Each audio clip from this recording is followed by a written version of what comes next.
నమస్కారం. QK news వార్తలకు స్వాగతం. ముందుగా వార్తల్లోని ముఖ్యాంశాలు.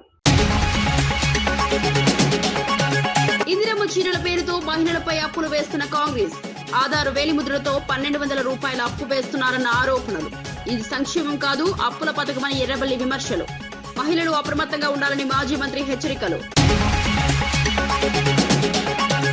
నాంపల్లి ఫర్నిచర్ షాప్ లో భారీ అగ్ని ప్రమాదం. 4 అంతస్తులకు వ్యాపించిన మంటలు. 4 ఫైర్ ఇంజన్లతో మంటలు అదుపు ప్రయత్నం. షార్ట్ సర్క్యూట్ కారణమై ఉండవచ్చన్న ప్రాథమిక అంచనా. తప్పుడు ప్రచారాలు వెనుక దాగి ఉన్న శక్తులపై భట్టి ఫైర్. సింగరేణి ఆస్తుల పరిరక్షణే ప్రభుత్వ లక్ష్యమన్న భట్టి. ఏ నినాదం వెనుక ఎవరి లాభమో ప్రజలు చూడాలన్న పిలుపు. అబద్ధపు కథనాలను ప్రజలే తిప్పి కొడతారన్న ధీమా. అన్నవరం ప్రసాద కౌంటర్ ఘటనపై ఆలయ ఈవో స్పందన. లీకేజీలు మూసివేసి తక్షణ చర్యలు తీసుకున్నట్లు వెల్లడి. నిర్లక్ష్య ఉద్యోగులను విధుల నుంచి తొలగించిన అధికారులు. భక్తుల విశ్వాసమే తమకు ముఖ్యమని ఈవో స్పష్టం. వైఎస్ జగన్ హయాంలో 31 లక్షల మహిళలకు ఇల్లు. చంద్రబాబు పాలనలో ఒక్క ఇల్లు కూడా కట్టలేదన్న విమర్శ. ప్రభుత్వ భూములు కార్పొరేటర్లకు కట్టబెడుతున్నారన్న ఆరోపణ. మహిళల గృహ హక్కులపై పోరాటం కొనసాగుతుందన్న స్పష్టం. ఇందిరమ్మ చీరల పంపిణీలో పేరుతో కాంగ్రెస్ ప్రభుత్వం మహిళలను మోసం చేస్తోందని మాజీ మంత్రి ఎర్రబెల్లి దయాకర్ రావు తీవ్ర ఆరోపణలు చేశారు. మహిళలకు ఉచితంగా చీరలు ఇస్తున్నట్లు చెబుతూ వాస్తవానికి వారి పేర్లపై 1200 రూపాయల అప్పు వేస్తున్నారని ఆయన అన్నారు.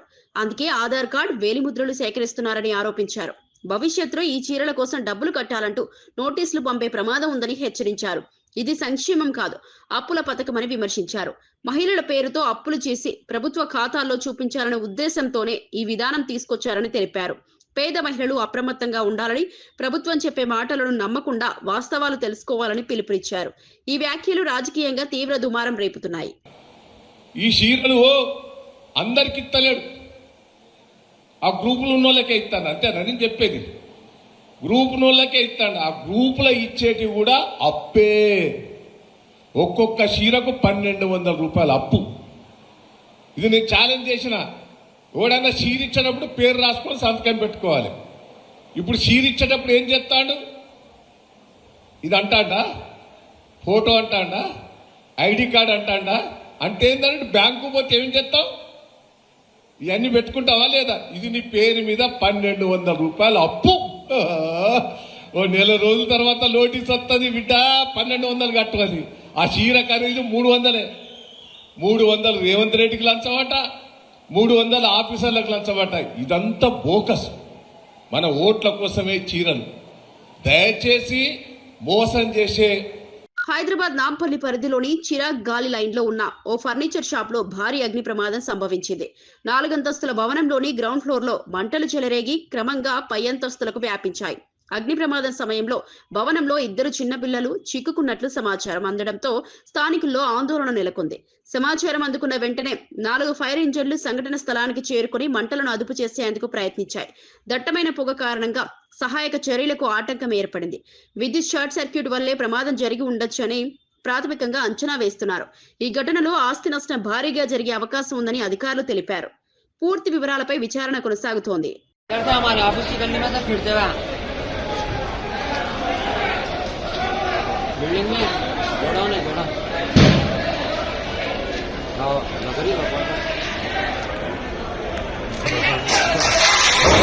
उधर जाओ। नहीं वो आगे रखो। नहीं गर्म हीट ओवर ज्यादा है। मैं जब से यहाँ लग रहा था मैं छोड़ दे के चले पूरा फर्नीचर को लग और ऊपर इसमें बिल्डिंग के अंदर से अंदर घुसा कभी क्या आएगी वो बच्चे है।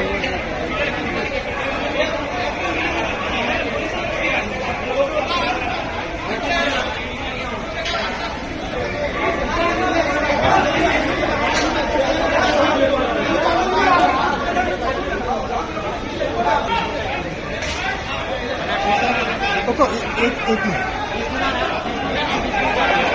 मिनट అందుకే కొద్దిగా ముందుకెళ్ళు ఆయన వస్తాడు. కొన్ని మీడియా కథనాలు, నినాదాల వెనుక దాగి ఉన్న ప్రయోజనాలపై ఉప ముఖ్యమంత్రి భట్టి విక్రమార్క తీవ్రంగా స్పందించారు. ప్రజల సంక్షేమం, సమర్థవంతమైన పాలన, సింగరేణి సంస్థ ఆస్తుల పరిరక్షణ లక్ష్యంగా పనిచేస్తున్న తనపై ఇలాంటి దుష్ప్రచారాలు చేయడం తగదని అన్నారు. ఏ నినాదం వెనుక ఎవరి ప్రయోజనాలు ఉన్నాయో ప్రజలు గమనించాలని పిలుపునిచ్చారు.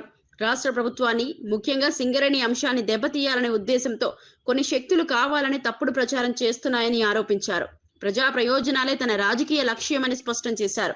అబద్ధపు కథనాలతో ప్రజలను తప్పుదోవ పట్టించాలన్న ప్రయత్నాలను ప్రజలే తిప్పికొడతారని ధీమా వ్యక్తం చేశారు. ఈ వ్యాఖ్యలు రాజకీయ వర్గాల్లో చర్చకు దారితీశాయి. ఈ రాష్ట్రానికి సింగరేణికి నష్టం చేస్తున్నారన్న సంగతి మర్చిపోతూ ఉన్నారు. సింగరేణికి సంబంధించి వారు రాసిన కథనాల్లో 2 అంశాలు లేవనెత్తారు. ఒకటి, వారికి తెలిసినటువంటి కొద్దిమంది వ్యక్తులకి దీన్ని కట్టబెట్టడం కోసం సైట్ విజిట్ కండిషన్ అనేది పెట్టి, ఆ కండిషన్ ద్వారా ఎవరికో వాళ్ళకి సంబంధించిన వ్యక్తులకి దీన్ని దారాదత్తం చేయాలనేటువంటి ఆలోచనలు అన్నీ ఉన్నాయి దీని వెనక అని చెప్పి వారు ఊహించుకొని రాశారు. రాయటమే కాదు, ఈ సైట్ కండిషన్, విజిట్ కండిషన్ అనేది కేవలం ఈ సింగరేణిలో ఇప్పుడే పెట్టారు. ఈ రాష్ట్రంలో, ఈ దేశంలో ఎక్కడా లేదు. కేవలం వారు అనుకున్నటువంటి వారి వ్యక్తులకు ఇవ్వటం కోసమే ఈ కండిషన్ పెట్టి ఈ కార్యక్రమం అంతా సింగరేణిని దోచిపెట్టడం కోసం ప్రయత్నం చేస్తున్నారని ఒక దాని చుట్టే తిప్పారు. వారు రాయటమే ఆలస్యం. ఇంకో ఆయన లేఖ రాసిండు, ఇంకో ఆయన లేఖ రాయటమే ఆలస్యం, ఇంకో ఆయన ఆడ నుంచి వచ్చేసి. అసలు ఏంటి మీ ముగ్గురు సంబంధం? ఏబిఎన్ వెంకటకృష్ణ వ్యాఖ్యలపై ఉస్మానియా యూనివర్సిటీ విద్యార్థులు తీవ్ర ఆగ్రహం వ్యక్తం చేశారు. బీఆర్ఎస్ ఎమ్మెల్సీ తక్కలపల్లి రవీందర్పై అనుచిత వ్యాఖ్యలు చేస్తూ గెటౌట్ అన్న తీరును వారు తీవ్రంగా ఖండించారు. తెలంగాణ బిడ్డలను అవమానించే వ్యాఖ్యలు చేస్తే సహించబోమని హెచ్చరించారు. మీడియా పేరుతో ఇష్టానుసారంగా తప్పుడు కథనాలు రాస్తే ఊరుకోమని స్పష్టం చేశారు. తెలంగాణ ఆత్మ గౌరవాన్ని దెబ్బతీసే వ్యాఖ్యలు చేస్తే ఎంతమంది పోలీసులు ఉన్నా స్టూడియో గేట్లు బద్దలు కొట్టుకుని లోపలికి వస్తామని హెచ్చరికలు చేశారు. వెంటనే తక్కలపల్లి రవీందర్ కు ఏబిఎన్ వెంకటకృష్ణ క్షమాపణలు చెప్పాలని డిమాండ్ చేశారు. ఈ ఘటన మీడియా, రాజకీయ వర్గాల్లో తీవ్ర చర్చకు దారితీసింది. తెలంగాణ రాష్ట్రం నువ్వు వెళ్ళిపో. అరే హౌలే వెంకటకృష్ణగా, ఏబిఎన్ రాధాకృష్ణ వెంకటకృష్ణగా ఈ రోజు తెలంగాణ బిడ్డను పట్టుకొని get out from my channel అన్నావు కదా. ఈ రోజు ఒక తెలంగాణ బిడ్డగా మేము అంటున్నాం, get out from my Telangana useless fellow Venkatakrishna Radhakrishna. మా ప్రభుత్వం వచ్చినప్పుడు మేము కూడా గెట్ అవుట్ అంటాం, మేము కూడా నిన్ను చెప్పుతాం, కొట్టి తరుముతాం. ఈ రోజు డిబేట్ కు పిలిచేది నువ్వే, ఈ రోజు క్వశ్చన్లు అడిగేది నువ్వే. అదే ఆన్సర్ ఈరోజు తక్కలపల్లి రవీందర్ రావు గారు ఒక మాట మాట్లాడితే ఒక మీడియా పర్సన్ గా నువ్వు ఆ వాక్యాలను తీసుకోవాలి, మాట్లాడాలి. అంతేగాని get out from my channel అంటే ఈరోజు సిట్ విచారణ నిన్ను పెట్టి జరుపుతున్నాడా రేవంత్ రెడ్డి? ఈరోజు సిట్ లో ఏం జరుగుతుంది, సిట్ విచారణలో కేటీఆర్ గారితో ఎవరేం మాట్లాడాలని చెప్పేసి నువ్వు తెల్లారి అబద్దాలు ప్రచారం చేస్తే ఎవడు ఊకోడు. అవును, ఈ రోజు పిచ్చి రాతలు రాసే వెంకటకృష్ణ రాధాకృష్ణ గానికే ఇంత పౌరుషం ఉంటే, పిచ్చి కూతురు కూసే ఏబిఎన్ కే ఇంతుంటే, లేకుంటే ఈరోజు పిచ్చి రాతలు రాసే వాళ్ళని చెప్పేసి అంటే ఇంత పౌరుషం ఈరోజు ఏబిఎన్ ఆంధ్రజ్యోతి వెంకటకృష్ణ రాధాకృష్ణ అనుకుంటే, ఈ రోజు మీ వల్ల ఎన్నో కుటుంబాలు ఇబ్బంది పడుతున్నాయి. మీ వల్ల ఎన్నో కుటుంబాలు ఈరోజు ఇంట్లో. సమ్మక్క సారక్క జాతర సమీపిస్తున్న నేపథ్యంలో కొండగట్టు అంజన్న స్వామి సన్నిధానంలో భక్తుల రద్దీ భారీగా పెరిగింది. ముందస్తుగా దర్శనం చేసుకోవాలనే ఉద్దేశంతో సుదూర ప్రాంతాల నుంచి పెద్ద సంఖ్యలో భక్తులు తరలివచ్చారు. శనివారం ఆలయ పరిసరాలు భక్తజనాలతో కిటకిటలాడాయి. ప్రత్యేక పూజలు, అభిషేకాల్లో పాల్గొనేందుకు భక్తులు ఉదయం నుంచే క్యూ లైన్ లో బారులు తీరారు. భక్తుల రద్దీని దృష్టిలో ఉంచుకొని ఆలయ అధికారులు భద్రత, దర్శన ఏర్పాట్లు కట్టుదిట్టం చేశారు. ట్రాఫిక్ నియంత్రణ చర్యలు కూడా చేపట్టారు. భక్తులకు ఎలాంటి అసౌకర్యం కలగకుండా చర్యలు తీసుకుంటున్నట్లు అధికారులు తెలిపారు. జాతర ప్రభావంతో రానున్న రోజుల్లో రద్దీ మరింత పెరిగే అవకాశం ఉందని అంచనా వేస్తున్నారు.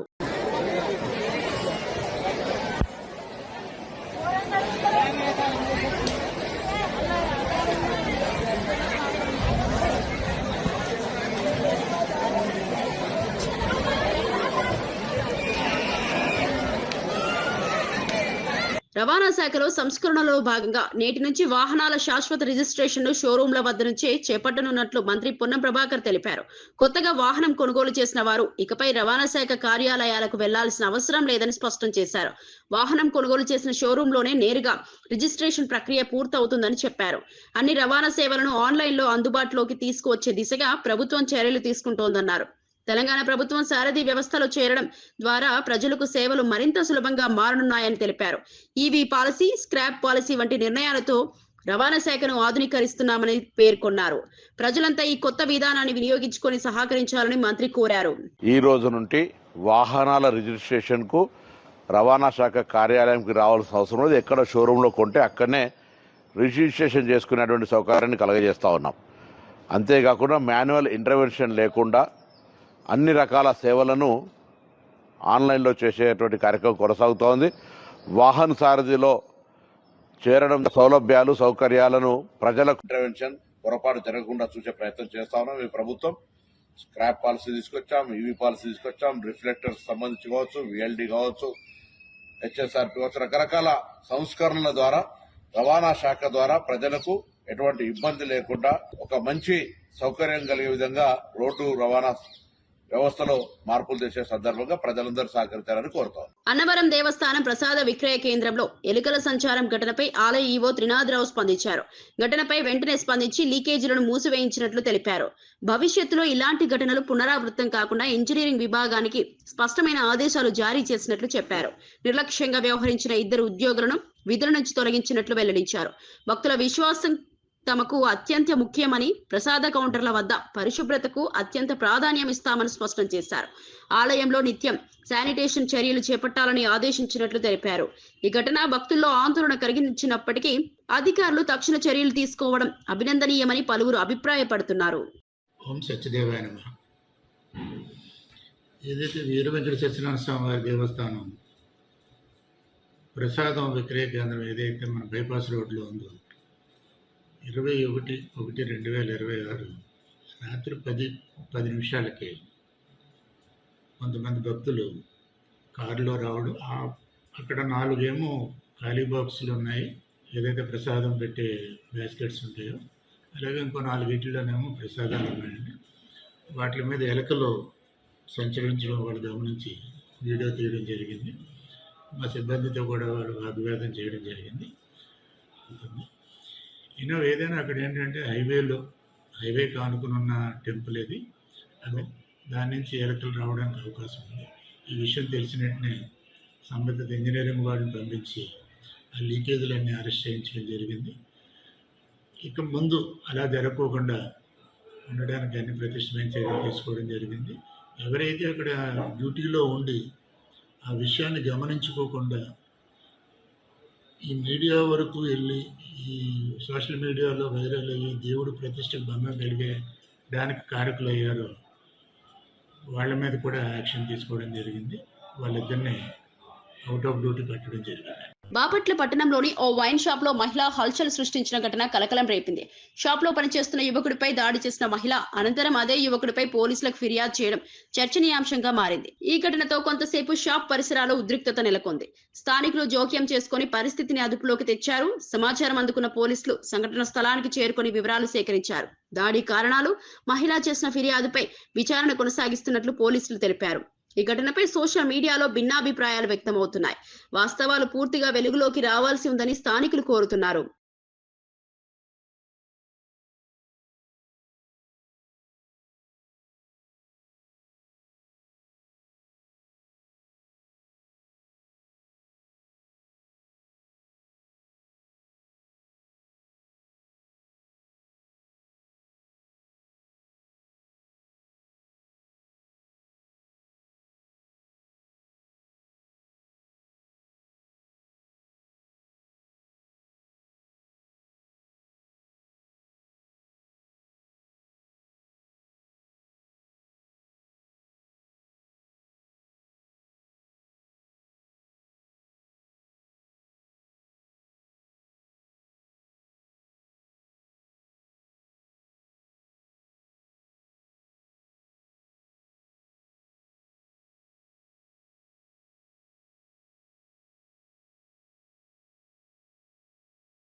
వైఎస్ జగన్ పాలనలో 31 లక్షల మంది మహిళలకు ఇళ్ల పట్టాలు ఇచ్చి ఇల్లు నిర్మించామని వైఎస్ఆర్సీపీ అధికార ప్రతినిధి కారుమూరు వెంకటరెడ్డి అన్నారు. చంద్రబాబు ప్రభుత్వం ఏడాదిన్నర కాలంలో ఒక్క పేదవాడికి ఇల్లు కట్టించలేదని ఆరోపించారు. ప్రభుత్వ నిధులను బినామీలు, బంధువులకే మళ్లిస్తున్నారని విమర్శించారు. విశాఖపట్నంలో 5,000 కోట్ల రూపాయలు విలువైన ప్రభుత్వ భూమిని లోకేష్ తోడల్లుడికి కట్టబెడుతున్నారని ఆరోపణలు చేశారు. పేదల సంక్షేమాన్ని విస్మరించి కార్పొరేట్ ప్రయోజనాలకు ప్రభుత్వం పనిచేస్తోందని మండిపడ్డారు. మహిళల భద్రత, గృహ హక్కుల విషయంలో వైఎస్ఆర్సీపీ ఎప్పుడూ ప్రజల పక్షానే ఉంటుందని స్పష్టం చేశారు. కోట్ల రూపాయల విలువైనటువంటి భూమిని అప్పనంగా ఈరోజు దోచుకుంటున్నటువంటి పరిస్థితి. అదే బడ్డీ కొట్లు పెట్టుకుని ఎక్కడైనా రోడ్డు అమ్ముతుంటే వాళ్ళ ఇల్లు కూల్చేస్తారే, మరి అదే బడ్డీ కొట్లు కూల్చారు కదా. అక్కడ పొట్టపూడి కోసం వలస వచ్చినటువంటి వాళ్ళ కోసం విశాఖపట్నం అదే బడ్డీ కొట్లు రోడ్డు అమ్మడ పెట్టుకుంటే వాటిని కూల్చేశారు. విజయవాడలో 42 కుటుంబాలని రోడ్డును పడేశారు. ఈ రోజు మీకేం ఎంత భూమి కావాలంటే అంత భూమి దోచేసుకుంటా చంద్రన్న భూ కబ్జా కానుక అని దీనికి ఒక పేరు పెట్టండి, బాగుంటుంది. ఎందుకంటే చంద్రన్న భూ కబ్జా కానుక సూపర్ 6 మాత్రం లేదు, బట్ సూపర్ గా కబ్జా స్కీములు మాత్రం ఈ ప్రభుత్వంలో ఉన్నాయి. అలానే సూపర్ గా భూములను ఎలా దోపిడీ చేయాలి, భూముల దోపిడీ స్కీము సూపర్ గా అమలు చేస్తా ఉన్నారు చంద్రబాబు నాయుడు గారు. పేదవాడికి 1 సెంటు స్థలం ఇప్పటి వరకు ఇవ్వలేదు. కానీ మొత్తంగా అయితే మీ బంధువులకి, మీ బినామీకి, మీ లుల్లుగాళ్ళకి ఇష్టం వచ్చినట్టుగా వేల కోట్ల రూపాయల భూముల్ని అప్పనంగా 99 పైసలకో 100 రూపాయలకో ఇలా దోచిపెడుతున్నారనేది మరొకసారి బయటపడింది. ఎండాడలో కూడా ఇట్లానే లోన్లు తీసుకున్నారంట ఆ భూమి మీద. 22A ప్రభుత్వం షూరిటీ ఇప్పించి మార్టిగేజ్ బ్యాంకుల నుంచి లోన్లు ఇప్పించిందంట. ఎంత దారుణమైన పరిస్థితులు ఆంధ్రప్రదేశ్ రాష్ట్రంలో ఉన్నాయో ఒకసారి చూడండి. ఎక్కడ భూములు కనపడితే అక్కడ విజయవాడలో బస్టాండ్ భూములు ఇచ్చేస్తారు, లేదంటే తిరుపతిలో మఠం భూములు కొట్టేస్తారు. ఇప్పుడు చూస్తే ఇక్కడ ఆక్రమించిన వాళ్ళకి భూమి ఇచ్చేయటం ఏంటి అంటే కబ్జా చేసిన దాడితే భూమే, దున్నేవాడిదే భూమి అని అప్పుడు అంతమంది ఉండేది. ఎవరు దున్నుకుంటే వాళ్ళదే భూమి అని, ఎవరు కబ్జా చేస్తే వాళ్ళకే భూమి ఇచ్చేస్తా ఉంటుంది తెలుగుదేశం పార్టీ. బట్ ఎవరు పడితే వాళ్ళు కబ్జా చేస్తే కేసులు పెడతారు. ఓన్లీ తెలుగుదేశం వాళ్ళు కబ్జా చేస్తే మాత్రమే, తెలుగుదేశం బినామీలు కబ్జా చేస్తే మాత్రమే వాళ్ళకి భూములు ఎంత కబ్జా చేస్తే అంత అప్పనంగా ఇచ్చేస్తున్న పరిస్థితి. జగన్మోహన్ రెడ్డికి దేవుడిపై అపారమైన భక్తి ఉందని డాక్టర్ ప్రదీప్ చింతా పేర్కొన్నారు. ఆయన భక్తిలో ఎలాంటి నాటకీయత ఉండదని, అది అంతర్ముఖమైన విశ్వాసమని అన్నారు. తిరుమల గురించి జగన్ తనతో వ్యక్తిగతంగా చెప్పిన మాటలను ప్రజలంతా తెలుసుకోవాలన్న ఉద్దేశంతో ఆయన ఈ వ్యాఖ్యలు చేశారని తెలిపారు. రాజకీయాలకు అతీతంగా ఆధ్యాత్మిక విశ్వాసం ఉండటం ప్రత్యేకతగా పేర్కొన్నారు. దేవుడిపై నమ్మకం, మానవీయ విలువలే జగన్ వ్యక్తిత్వానికి ఆధారమని వ్యాఖ్యానించారు. ఈ వ్యాఖ్యలు సోషల్ మీడియాలో వైరల్ అవుతూ భక్తి, రాజకీయం అంశంపై చర్చకు దారితీస్తున్నాయి. అంటే నాకు అంత స్టడీ చేసిన తర్వాత నాకు గుర్తుంటది కదా, ఆ వీడియో చేసిన ఒక 10 రోజులకు 15 రోజులకు నేను జగన్మోహన్ రెడ్డి గారితో మాట్లాడాను. అది ఇప్పుడు వాళ్ళు నిర్ణయం తీసుకుంది, ఇప్పుడు ప్రభుత్వం అంతకు 3 ఏళ్ల ముందు నిర్ణయం తీసుకున్నారు. ఇది 10 రోజులు ఉండాలి వైకుంఠ ఏకాదశి ఉత్తర ద్వార దర్శనం అని. నేను అంత చదివి అంత బుక్ మార్క్స్ చేసుకొని వీడియో చేసి ఎడిట్ చేసి బాగానే గుర్తుంటుంది కదా. జగన్మోహన్ రెడ్డి గారితో చెప్పిన వెంటనే జగన్మోహన్ రెడ్డి గారు ఆ విషయం పైన 10 నిమిషాలు మాట్లాడారు నాతో. I was awestruck. Jaganmohan Reddy గారికి లేకపోతే అక్కడ ఉన్న వాళ్ళకి, టీటీడీ అధికారులకి ఆ డిస్కషన్ మేబీ 3 ఏళ్ల ముందు జరిగింటుంది. కానీ శ్రీరంగం అక్కడ ఉత్తర ద్వార దర్శనం ఉంటుంది, వాళ్ళందరినీ కన్సల్ట్ చేసాము, ఇదంతా చేసామని చెప్పేసి, ఎందుకు ఇలా చేయాల్సి వచ్చింది, ఎందుకు నిర్ణయం తీసుకున్నామని చెప్పేసి జగనన్న నాతో 10 నిమిషాలు ఆ విషయం చెప్తే నేను అనుకున్నాను, 1 మెమరీ, 2 భక్తి, 3 చేయాలన్న సంకల్పం.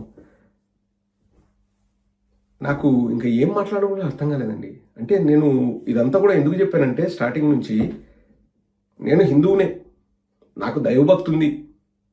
నాకు ఆనెస్ట్గా చెప్తున్నా అండి, వైకుంఠ ఏకాదశి లేకపోతే ఉత్తర ద్వార దర్శనం ఆ టైంలోనే ఎందుకు పోయి దర్శనం చేసుకుంటే నాకు తెలియదు. నేను తిరుపతిలో 3 ఏళ్ళు చదివా. నాకు తిరుపతి వెరీ ఫేవరెట్. యాదాద్రి భువనగిరి జిల్లాలో ఐఏఎస్, ఐపీఎస్ అధికారులు నిరాడంబరంగా వివాహం చేసుకుని ఆదర్శంగా నిలిచారు. యాదాద్రి జిల్లా చౌటుప్పల్ మండలం రింగారెడ్డిగూడెంకి చెందిన ఐపీఎస్ అధికారి శేషాద్రిని రెడ్డి ప్రస్తుతం కుత్బులాపూర్ డీసీపీగా విధులు నిర్వహిస్తున్నారు. కడప జిల్లాకు చెందిన ఐఏఎస్ అధికారి శ్రీకాంత్ రెడ్డి ప్రస్తుతం శిక్షణలో ఉన్నారు. వీరిద్దరూ చౌటుప్పల్ సబ్ రిజిస్ట్రార్ కార్యాలయంలో కొద్దిమంది కుటుంబ సభ్యులు ఉన్నతాధికారుల సమక్షంలో వివాహ బంధంతో ఒక్కటయ్యారు. ఎలాంటి ఆడంబరం లేకుండా సాధారణంగా వివాహం జరిపించడం సమాజానికి మంచి సందేశంగా నిలిచింది. ప్రభుత్వ సేవలో ఉన్నవారు ప్రజలకు ఆదర్శంగా ఉండాలన్న ఉద్దేశంతోనే ఈ నిర్ణయం తీసుకున్నామని కొత్త జంట పేర్కొంది. వివాహానికి హాజరైన అధికారులు, బంధువులు ఈ జంటను అభినందిస్తూ శుభాకాంక్షలు తెలిపారు. ఈ వివాహం యువతకు ఆదర్శంగా నిలుస్తోందని పలువురు ప్రశంసిస్తున్నారు.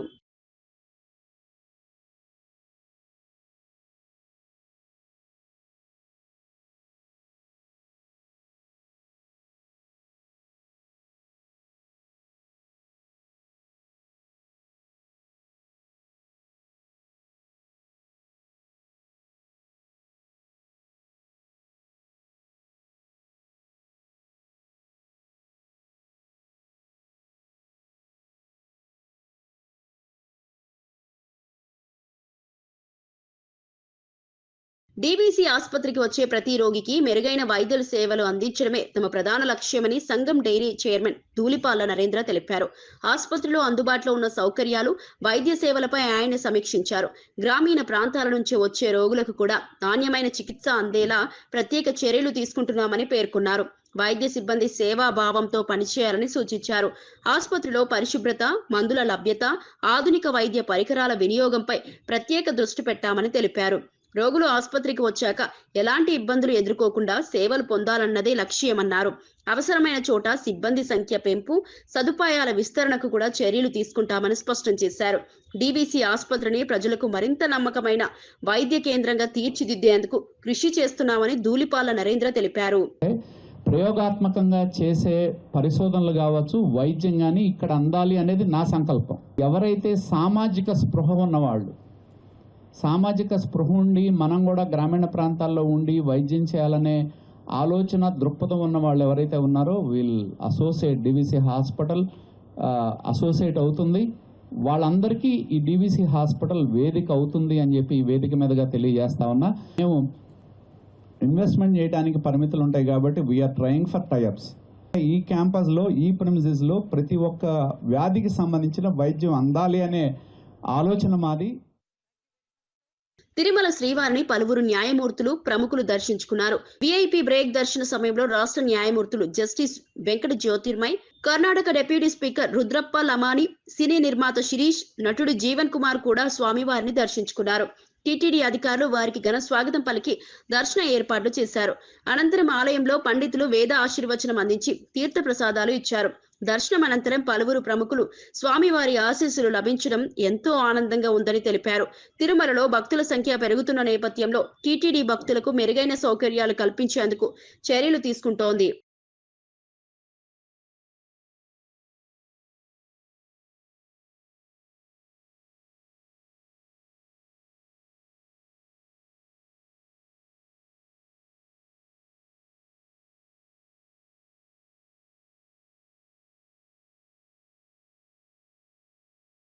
రథసప్తమి పర్వదినాన్ని పురస్కరించుకొని తిరుమలకు భక్తులు పెద్ద సంఖ్యలో తరలి వస్తున్నారు. ముందస్తుగా గ్యాలరీలకు చేరుకున్న భక్తులతో తిరుమల కొండ ప్రాంతం కిటకిటలాడుతోంది. స్వామివారి రథసప్తమి బ్రహ్మోత్సవాలను ప్రత్యక్షంగా వీక్షించాలన్న ఆకాంక్షతో దేశవ్యాప్తంగా భక్తులు చేరుకుంటున్నారు. అయితే ఖాళీగా ఉన్న గదులు కేటాయించడం లేదంటూ కొందరు భక్తులు అధికారులపై ఆగ్రహం వ్యక్తం చేస్తున్నారు. తెల్లవారుజామున గదులు కేటాయిస్తామని అధికారులు భక్తులకు వివరణ ఇచ్చారు. భక్తులకు ఎలాంటి అసౌకర్యం కలగకుండా అన్ని ఏర్పాట్లు చేశామని టీటీడీ అధికారులు తెలిపారు. భద్రత, ట్రాఫిక్ నియంత్రణ, అన్నప్రసాదం పంపిణీపై ప్రత్యేక చర్యలు చేపట్టారు. రథసప్తమి వేడుకలు విజయవంతంగా నిర్వహించేందుకు టీటీడీ యంత్రాంగం అప్రమత్తంగా ఉంది.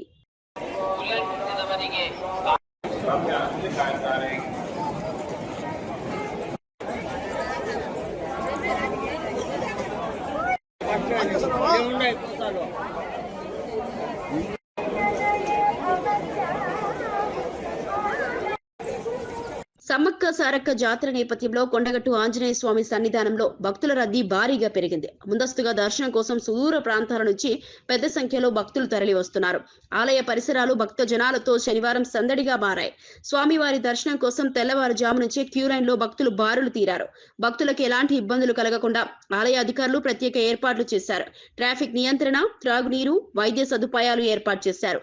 సమ్మక్క సారక్క జాతరకు ముందు కొండగట్టు అంజనను దర్శించుకోవడం ఆనవాయితీగా వస్తుండటంతో రద్దీ మరింత పెరుగుతోంది. భక్తుల భక్తి శ్రద్ధలతో స్వామివారికి పూజలు నిర్వహిస్తూ మొక్కులు తీర్చుకుంటున్నారు. కొండగట్టు ఆలయం భక్తుల జై జయకారాలతో మార్మోగుతుంది.